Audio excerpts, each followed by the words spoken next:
So most people think that the safest way to build wealth is to earn more, save more, invest in the stock market, and wait. And that's the advice a lot of us heard growing up. Work hard, earn more, max out your retirement accounts, and let time do the rest. And I'm sure that conventional advice worked for the previous generation. But today, that belief is keeping a lot of employees stuck. And it's definitely not their fault. They've just been taught the wrong advice. Alright, before all that, if we haven't met, my name is Ernest. I work in tech, I served in the US Air Force, and I became a millionaire by investing in real estate. And let me tell you something, I started the same place where many of you are right now, with a stable job, a decent income, decent credit, some savings, and a lot of questions about whether I was actually on track. And my goal today is to give you a real-life example of how I was able to build wealth the simple way. Alright, so here's what we'll cover today. First, why earning a high income alone is no longer enough. Second, how you can use real estate to invest the money you have as a way to build wealth much faster. And third, how all this applies to someone deciding what to do with their money right now, not in the far future, not after their next promotion, and even if it doesn't feel like the perfect time. Okay, so let's start with the truth that makes people feel really uncomfortable. Getting to the point in your career of earning a high income used to be the hard part. And yes, it can still be a challenge to get there these days. But the reality is, even when you start earning a high income, it feels like it's still not enough. Because as soon as you start earning a higher income, the cost of living keeps getting higher too. It feels like you're running with the wind blowing against you. And you're probably asking yourself, I earn more now than I did a few years ago. So why does it feel like I'm financially in the same spot? Well, a few things. Because inflation is eating a lot of your income.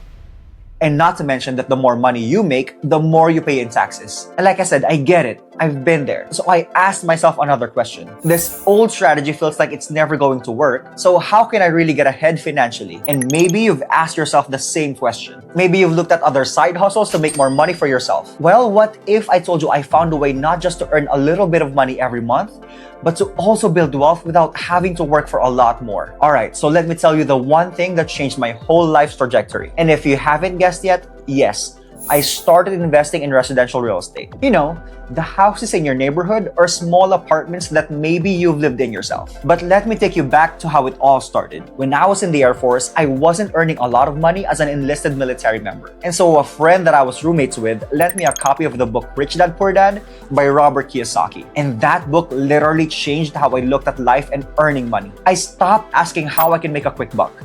I wondered how I can actually build passive income and generational wealth. And that's how I found real estate. Real estate checked all the boxes for me. Like I said, I was still in the military, so I couldn't really work more hours without it affecting my performance in my job. So I looked for something that I can do on the side, something that is scalable, and something that will continue to give me cash flow and build wealth without me having to actively work for it. But I had one problem.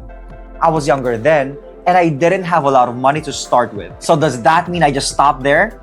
Of course not. One thing that I learned from the book Rich Dad Poor Dad is instead of saying I can't afford it, I asked, how can I afford it? And so that question forced me to look into it deeper. And that's when I learned that you can actually buy a whole house or apartment building with very little money down. And so I learned that there are multiple types of loans that can help me buy a property with the little money that I have saved. And the more I learned about the benefits of investing in real estate, the more I got hooked. I found my passion. I found people who became multimillionaires, and I figured if they can do it, I should be able to do it too. I just have to put the puzzle pieces together and figure out how. Alright, so let me share with you the 4 ways I learned how real estate allows you to build wealth. First is cash flow. When you invest in a rental property, one of the goals is to buy a property that still gives you some income after all the expenses have been paid. And yes, and it may not be a lot in the beginning.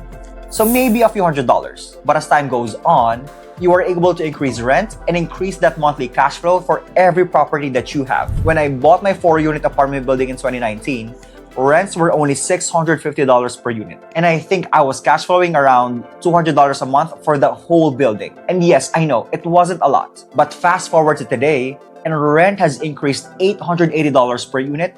And so I cash flow about $1,000 on that property every month. And that's money that I don't have to actually put in hours to earn. And that is the real definition of passive income. Yes, I still do some work. And when I say some, I mean maybe 1 hour every 3 months. Literally very little work. All I practically do is respond to questions that my property manager brings up. And at this point, my job is pretty much to say yes or no to the questions that my property manager asks. Okay, so the second way that real estate builds you wealth is what we call principal paydown.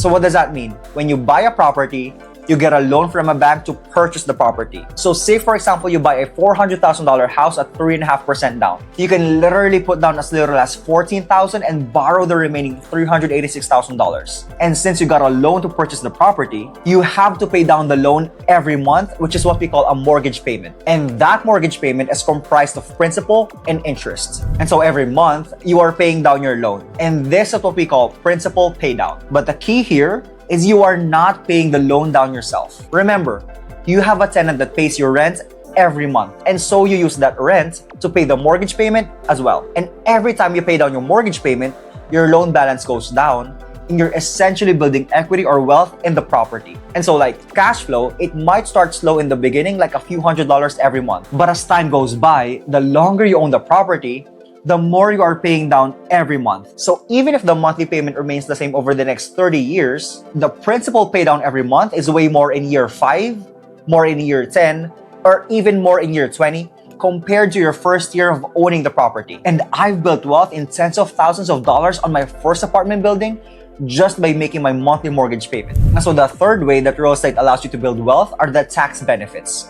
So in your job, when you earn your income, you are not able to deduct your daily expenses to lower your taxable income. That cash flow that I was telling you about that you make every month without having to actively work for it, well, unlike your W-2, there are legal ways of not having to pay any taxes on that cash flow that you receive from your property. And so that $1,000 that I make every month on my property is completely tax-free. And while you earn the same $1,000 on your W-2, that might net you $600 to $750 depending on your tax bracket. And so like I said, there are really a lot of tax benefits from real estate, but I'll leave it at that for now. Okay, so I'm sure you're aware that properties used to sell for way less back in the day. That same house that could be worth $500,000 today might have been only worth $50,000 when it was first sold years ago. And so that increase in value throughout the years is what we call appreciation. Remember inflation?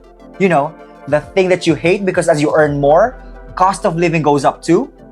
Now we're flipping the script. Because now that you own a property, when cost of living goes up, that means the value of your property will also go up and the rents that you can charge for each property. Honestly, before I owned my rental properties, I hated inflation. But now that I own several, I don't mind inflation anymore. In fact, inflation now works in my favor. I don't feel like I'm being left behind anymore. Not only am I keeping pace, I am actually getting ahead. And so have you heard of that saying, a rising tide lifts all boats? Think of inflation and appreciation as the rising tide, and your rental properties are your boats. And the more boats you have, the more that tide can lift up and build wealth for you. It's just amazing, isn't it? Okay, so let me make it real for you. As of the recording of this video, I own about $3 million worth in properties. Historically, the average appreciation rate is 4% throughout the country. Some years are better than others, but let's just take the average. And so what $3 million at 4% appreciation rate, my wealth increases by about $120,000 every year. And in 2026, the median household income is around $90,000. And so that means I was able to build wealth more than the median household income. And again, that is wealth that I didn't have to work for. I gained it simply because I own the properties. And that's also $120,000 that I don't have to pay tax on. Okay, so you might be saying, sure, that's great for you. You own $3 million worth of properties. But keep in mind, I started with no properties 7 years ago. I slowly but surely bought properties as soon as I can afford them. Start with where you can and grow from there. And let me just clarify, I didn't lay all those numbers out to brag or anything. I laid them out to show you the actual numbers and what's possible. And if I can do it, you can do it too. And that's why I create these videos, to share my story, to open up your eyes and how an employee like me is not only able to keep up with inflation, I actually use it to get ahead and build wealth and secure my financial future. So what do you think? Do you have any questions or comments on what we had talked about today?